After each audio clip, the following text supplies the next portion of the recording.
இன்னைக்கு எல்லாரும் சேர்ந்து எதிர்ப்பது யாரை? அந்த 20 கட்சி கூட்டணிக்காரங்க, இந்த மற்றபடி இந்த ரெட்டை இன்ஜின் கட்சிக்காரங்க எல்லாரும் சேர்ந்து எதிர்க்கிறது யாரை? விஜய் என்ற மனிதனை. இப்போ விஜய் பிரித்து விடுவார். எல்லா டிவிலையும் 4 பேர் 5 பேர் உட்காந்தாங்கன்னா அதில் 5 பேருமே அவங்கள தான் பர்மிட் பண்ணணும். ஏன்னா ஸ்டாண்டர்டு இது இருக்குது பாருங்கள். இவங்கெல்லாம் நம்மளும் ஒரு செல்ஃபோனை தூக்கி வச்சுக்கிட்டு போய் ஒரு சேனலில் காமிச்சு போயிட்டாங்க. ஆனால் அந்த ரெகுலர் சேனல் இருக்குல்ல, இவங்க என்ன பண்ணுவாங்கன்னா அவனுக்கு எல்லாம் ஸ்டாஃப் போடணும், எல்லாருக்கும் நிருபர்கள் போடணும், கேமரா யூனிட்டு, கரண்ட்டு பில்லு எல்லாத்துக்கும் கட்டுப்படி ஆகாது.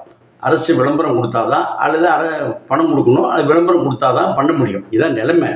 இந்த மாதிரி ஒரு காலகட்டத்தில் என்ன பண்ணியிருக்கிறாங்கன்னா, தண்ணி சப்ளைலேருந்து அவர் போகிறப்போ ரிப்போர்ட் பண்ணுறதுலேருந்து அரசோடைய டிபெண்ட் பண்ணியிருக்கணும். அதனால் அவங்க ஜால்ரா அடித்தான் தினத்தந்தியை கேட்க வேணாம். அவன் எப்போதுமே ஆளுங்கட்சி வந்தால் விளம்பரம் கொடுக்குறதுலாம் அரசு தானே, விளம்பரத்தினால தான் டிவி ஒன்று. இப்போ எல்லாம் சோஷியல் மீடியா புற்றீசலாக திறந்து விட்டது.